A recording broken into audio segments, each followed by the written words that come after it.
J'ai eu à échanger plusieurs fois. Le pasteur Moïse Mbi est d'abord un jeune frère. Donc, je ne vois pas pourquoi, dans les cas d'espèce, nous refuserons de l'approcher. Nous l'avons fait, mais quand je parle en termes de l'orgueil précède la chute, permettez-moi de vous dire que la justice doit faire son travail et est en train de faire son travail. Ne soyez pas intimidés par ce qui se passe dans les réseaux sociaux. Nous sommes en phase pré-juridictionnelle, donc tranquillement, calmement, la justice fera son travail.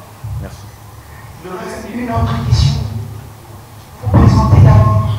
Je suis M. Louis-François Dessa, en vous saluant avec votre étudiant. Apparemment, le problème est en train de prendre une autre dimension. C'est comme si il y a une dimension expérimentale. Est-ce qu'il y a la motivation? Parce que depuis que ce dossier a commencé, jusqu'aujourd'hui, d'après certains témoignages, ça va faire à 17 ans, on a été accusé de son intimité. Mais pourquoi il fallait attendre que ça ait une fin pour le dire? Est-ce qu'il est opportun? Et à quel niveau la relation a-t-elle capoté entre la dame? Parce que vous savez, vous et moi, en tant que membre, excusez-moi de l'intimité, c'est que quand nous sommes à l'intimité, quand on arrive à la presse, c'est qu'il y a une dimension qui a échappé à la confidentialité. Qu'est-ce qui a fait qu'à ce jour, vous puissiez vous retrouver, vous et votre étudiant, devant la presse, dans une situation qui relève de l'intimité entre hommes et femmes? La dernière question, peut-être pour terminer, c'est qu'aujourd'hui, après tout ce que vous êtes en train de faire, vous attendez à quelle finalité? Voir Moïse Mbi arrêté? Ou qu'est-ce que vous attendez de Moïse Mbi face à la table? Exactement. Merci. Que je réponds? C'est quoi le nom? Je suis M. Louis-France. Monsieur Louis-France, merci pour la question. Pourquoi avoir attendu presque 3 ans pour que ma cliente puisse enfin se décider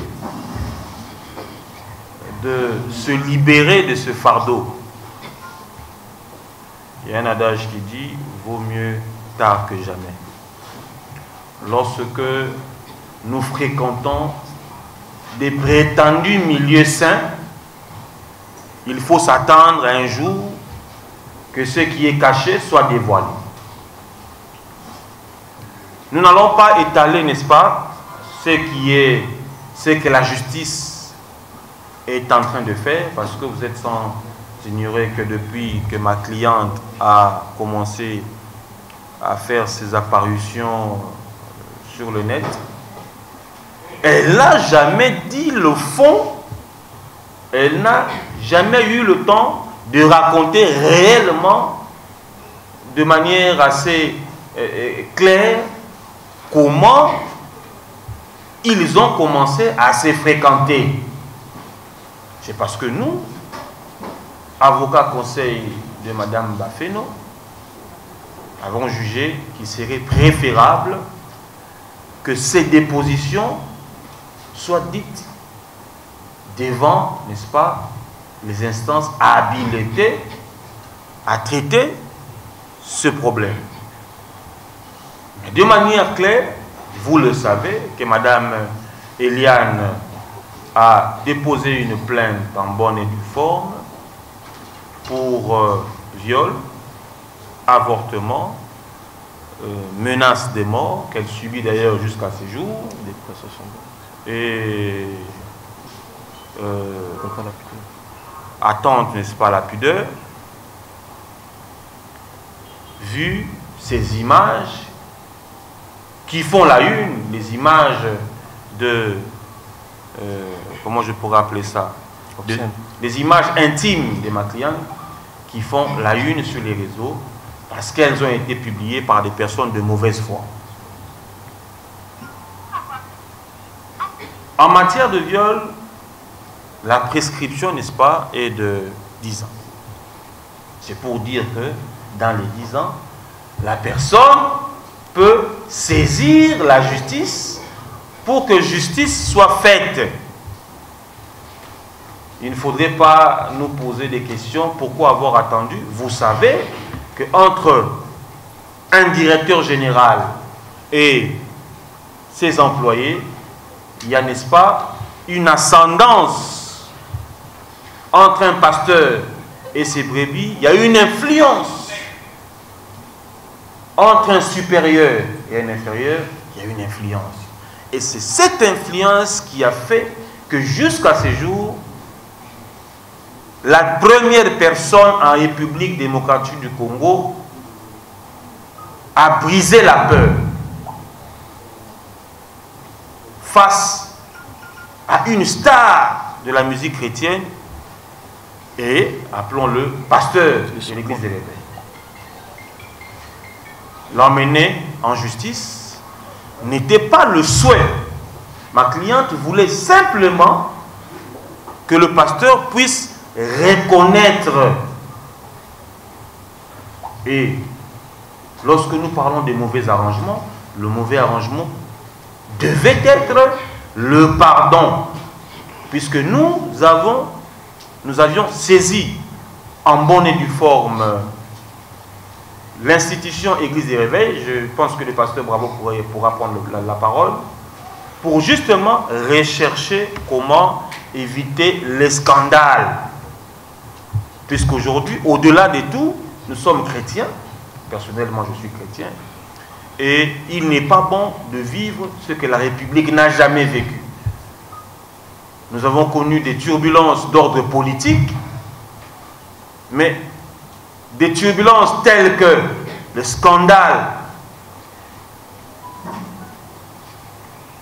à l'Église, en tout cas depuis que nous sommes Congolais, nous n'avons jamais vécu cela. Donc, c'est pour vous dire que au niveau de l'Église des Réveils, le président Sonny Kafuta, ainsi que le Conseil des sages et l'inspecteur général des Églises des Réveils ont sollicité, si possible, que les deux parties puissent, n'est-ce pas, si possible, trouver un arrangement, parce que Eliane est chrétienne, le pasteur Moïse, membre des Églises de Réveil, membre de l'Église au Congo. Si au niveau de l'Église, on peut trouver une solution. Mais cela n'empêche que la procédure judiciaire puisse poursuivre tranquillement son cours. Donc, voilà ce que je peux vous répondre Une autre question, Kevin Imana, je te présente et puis je pense à la question. Merci, c'est Kevin Imana pour l'école de la prospérité des vêtements CD. J'ai trois questions. Vous avez parlé tout à l'heure du silence qui est justifié à ce jour par l'influence. Il y a l'influence, on va donner des critères, un directeur général et un secrétaire. Mais j'aurais bien sur la question. Et est-ce qu'il y a de preuves aujourd'hui? Parce qu'il ne s'agit pas de lancer, il s'agit de voiler ce qu'il y a comme preuve. Pour terminer, les 10 000 $ qu'on a parlé tout à l'heure, où se trouverait cet argent? Si on devrait dénoncer aujourd'hui, pourquoi la famille ou encore Mme Eliane a accepté de toucher cet argent alors qu'il savait qu'il allait dénoncer à la norme? Merci. Pour cette question assez pertinente, encore une fois, les réseaux sociaux font un travail formidable. C'est-à-dire que nous apprenons avec vous, sur les réseaux sociaux, que ma cliente aurait un enfant avec le pasteur Mbi. C'est comme ce que nous lisons aujourd'hui aussi sur les réseaux sociaux, que le confrère qui a été blessé était quelque chose de faux ou quelque chose dans ce sens-là. Je confirme encore une fois que ma cliente n'a pas d'enfant avec le pasteur Mbi. Il y a bel et bien eu une relation entre ma cliente et le pasteur Mbi. Mais permettez-moi de me réserver, puisque je ne voudrais pas donner le fond, mais je voudrais juste parce que nous sommes devant les instances, je voudrais juste rappeler l'opinion qu'il ne s'agit pas de créer un buzz. Parce que ma cliente, étant, entre guillemets, comme le disent beaucoup, dans le besoin, où elle se veut, elle se prétend une future star au travers, ou à travers une histoire allant à ternir l'image du pasteur. C'est une histoire sérieuse. J'ai commencé à vous dire ici que l'orgueil précède la chute. Nul n'est au-dessus de la loi.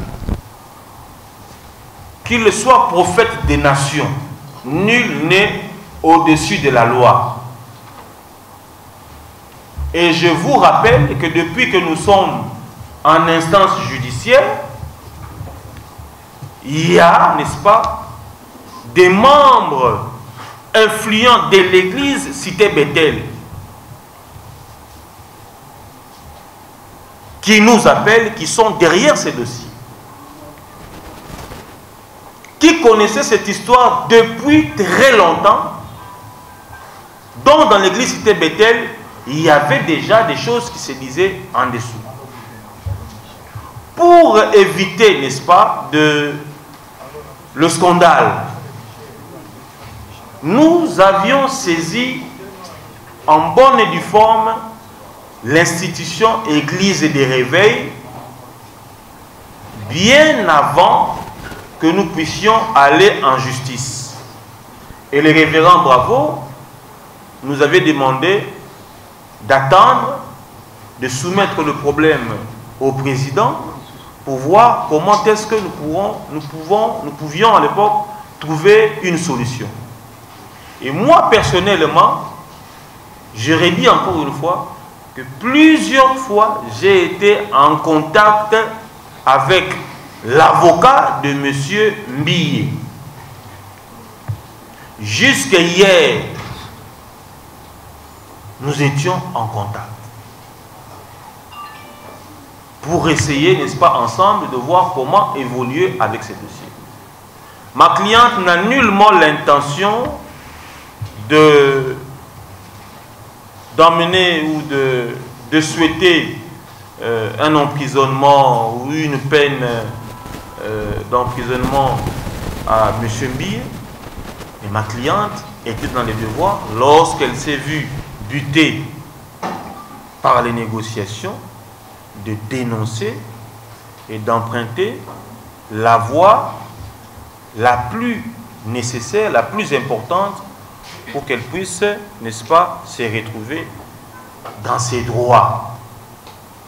Donc les réseaux sociaux qui parleraient d'un enfant, il n'y a pas d'enfant, à moins qu'il y ait un autre enfant avec une autre personne. Mais ma cliente n'a pas d'enfant avec Monsieur Moïse Mbille. Ma cliente n'a nullement, n'est-ce pas, cette intention de raconter quelque chose qu'elle ne maîtrise pas. Hier, il y a une question qui nous a été posée par, j'ai d'ailleurs refusé que ma cliente puisse répondre, par un journaliste aussi.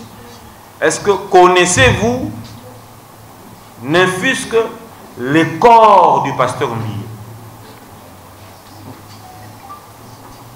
Pouvez-vous nous décrire, si et seulement si vous aviez eu des rapports avec le pasteur Mbille, pouvez-vous nous décrire comment est le corps du pasteur? Vous comprenez par là que ce n'est pas une question que ma cliente peut répondre. Ce que nous pouvons vous dire, à ce stade, hier nous étions en confrontation avec les personnes citées dans ces dossiers, notamment le facilitateur, Monsieur Christian,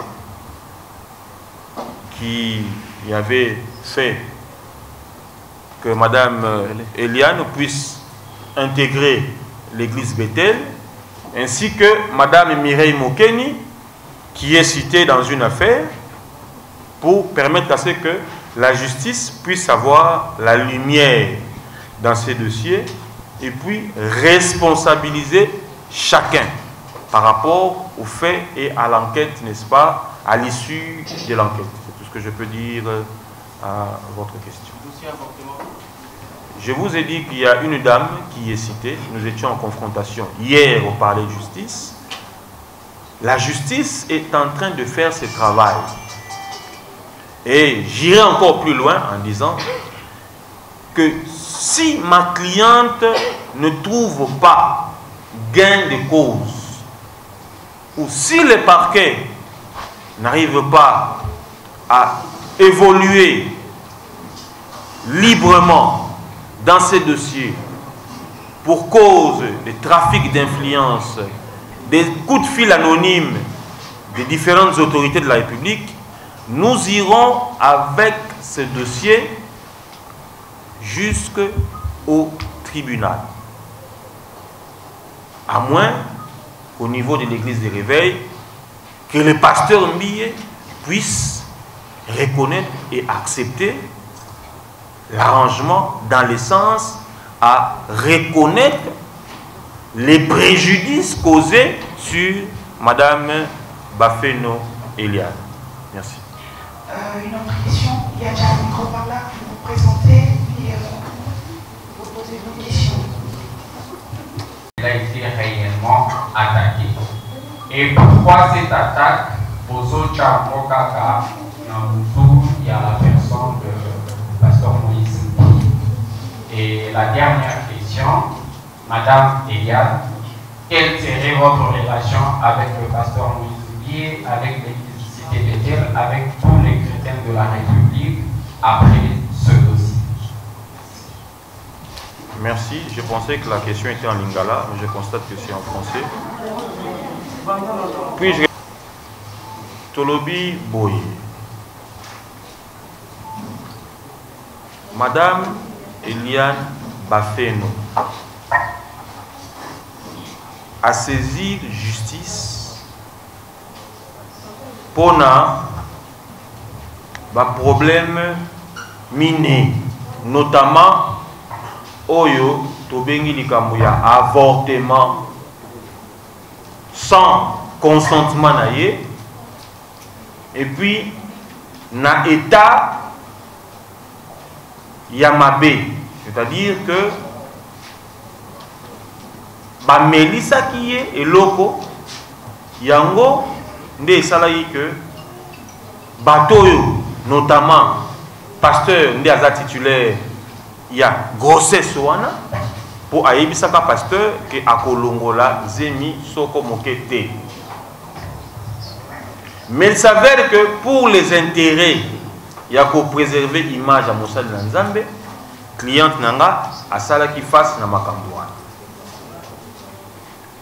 Pour na kokota na bozindo te parce que tu as déjà devant la justice, motu na yo ezali ki zemi ya nani, ezali ki bel et bien zemi ya mobateli mpate.